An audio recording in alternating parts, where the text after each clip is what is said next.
हरियाणा की सियासत में महिला नेताओं का रुतबा बड़ा हो गया है। बीजेपी की तरफ से किरण चौधरी और रेखा शर्मा जहां राज्यसभा की सांसद हैं, वहीं नायब सैनी की सरकार में भी श्रुति चौधरी और आरती राव के तौर पर 2 युवा मंत्री हैं।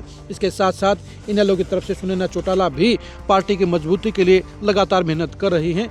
कांग्रेस की तरफ से कुमारी सैलजा और गीता भुक्कल 2 सबसे बड़े महिला चेहरे आज की तारीख में नजर आते हैं। अब सवाल ये उठता है कि 2025 में इन आधा दर्जन बड़ी नेताओं में से कौन सी नेता का इम्पैक्ट ज़्यादा रहा, कौन से नेता की एक्टिविटी सबसे ज़्यादा रही और कौन से नेता का ग्राफ ऊपर उठता हुआ नजर आया और कौन सा नेता डाउन होता हुआ नजर आया। नमस्कार, मैं हूं कुलदीप शिवरान। आज हम खरी खरी न्यूज़ में 2025 के रिपोर्ट कार्ड की तीसरी किस्त में चर्चा करेंगे हरियाणा की महिला नेताओं की।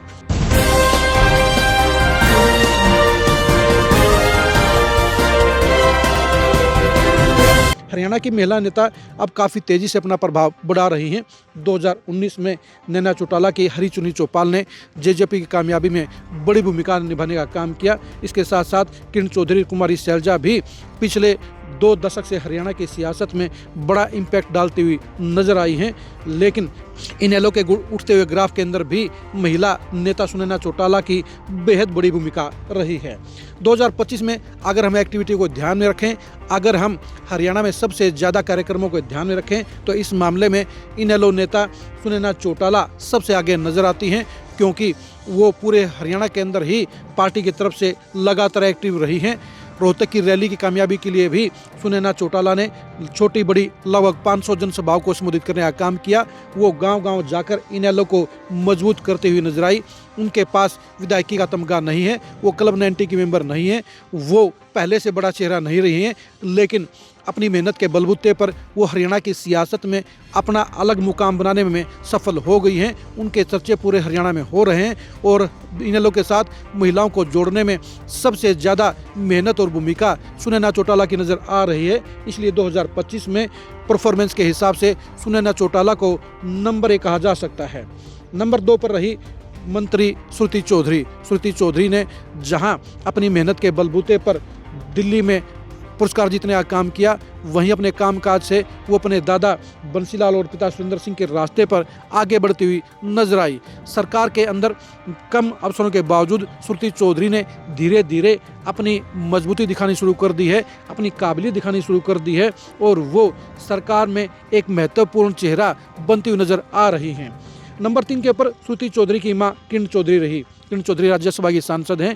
किरण चौधरी को बीजेपी अच्छी खासी तवज्जो दे रही है।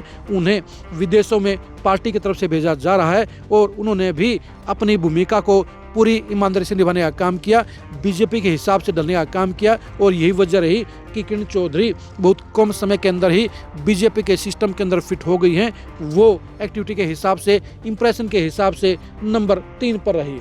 नंबर 4 पर भी बीजेपी की नेता आरती राव रही। आरती राव नायब सैनी की सरकार में मंत्री हैं। वो राव इंद्रजीत की बेटी हैं। वो सधे हुए कदमों से आगे बढ़ने का काम कर रही हैं। आरती राव के डिपार्टमेंटों के बारे में 2025 में कोई भी नेगेटिव खबर नहीं आई और वो हॉस्पिटलों की स्थिति को सुधारने के लिए काम करती हुई नजर आई, यानी उनका सिस्टम बिल्कुल पारदर्शी नजर आया और यही वजह रही कि आरती राव की भी पूरे हरियाणा के अंदर पॉजिटिव चर्चा नजर आई है और इसीलिए वो नंबर 4 पर रही। कांग्रेस की नेता कुमारी सैलजा के लिए 2025 का साल अच्छा नहीं कहा जाएगा, क्योंकि 2025 में उनका ग्राफ ऊपर बढ़ने के बजाय डाउन होता हुआ नजर आया है। हरियाणा कांग्रेस की सियासत में और दिल्ली के दरबार में भी कुमारी सैलजा की वो पूछ नहीं हो रही है जो पहले होती थी। हरियाणा की सियासत में बेशक से वो लगभग 40% जिलाध्यक्ष अपने बनाने में सफल रही हैं, लेकिन इसके बावजूद हरियाणा की सियासत में भूपेंद्र हुड्डा और दीपेंद्र हुड्डा के सामने वो मात खा रही हैं, वो कमज़ोर महसूस हो रही हैं। इसलिए उनका ग्राफ 2025 में डाउन गया और वो नंबर 5 पर रही। कांग्रेस की एक और बड़ी नेता गीता भुक्कल भी कही जा सकती हैं। वो दलित समाज की नेता हैं। वो 5 बार विधायक भी बन चुकी हैं, लेकिन इसके बावजूद गीता भुक्कल बड़ा स्टेटस हासिल नहीं कर पाई हैं। वो प्रदेश की बड़ी नेता नहीं बन पाई हैं, यानी उनके एफर्ट्स में बड़ी कमी रही है। यही वजह रही कि वो पूरे स्टेट लेवल की नेता आज भी नहीं बन पाई हैं। बीजेपी ने 2025 में एक और महिला के तौर पर रेखा शर्मा को राज्यसभा भेजने का काम किया। रेखा शर्मा का भी दिल्ली में वर्किंग का तजुर्बा है, लेकिन रेखा शर्मा 2025 में वो रुतबा हासिल नहीं कर पाई जो राज्यसभा मेंबर के तौर पर वो हासिल कर सकती थी। राज्यसभा के मेंबर के तौर पर वो पूरे हरियाणा में घूम सकती थी, पूरे हरियाणा में कार्यक्रम कर सकती थी, पूरे हरियाणा के अंदर अपनी एक बड़ी इमेज बना सकती थी, लेकिन ऐसा करने में वो विफल रही और यही वजह रही कि वो नंबर 8 पर रही। यानी हरियाणा की महिलाओं के सियासत में 2025 में सबसे ज़्यादा चर्चा किसी की रही तो सुनैना चौटाला की रही। सरकार में सबसे ज़्यादा चर्चा अगर किसी की रही तो सुनीति चौधरी की रही। यानी हरियाणा के सियासत में नए चेहरे पुराने चेहरों के ऊपर भारी पड़ते हुए नजर आ रहे हैं और वो अपनी काबिलियत दिखाते हुए नजर आ रहे हैं। 2025 में महिला नेताओं की वर्किंग के बारे में क्या सोचते हैं, कमेंट करके जरूर बताइए। आपकी नज़र में कौन सी महिला नेता 2025 में सबसे ज़्यादा मेहनत करती हुई नजर आई, सबसे ज़्यादा कौन फील्ड में रही और सबसे ज़्यादा काबिलियत किस में नजर आई, इसके बारे में आप कमेंट करके जरूर बताइए।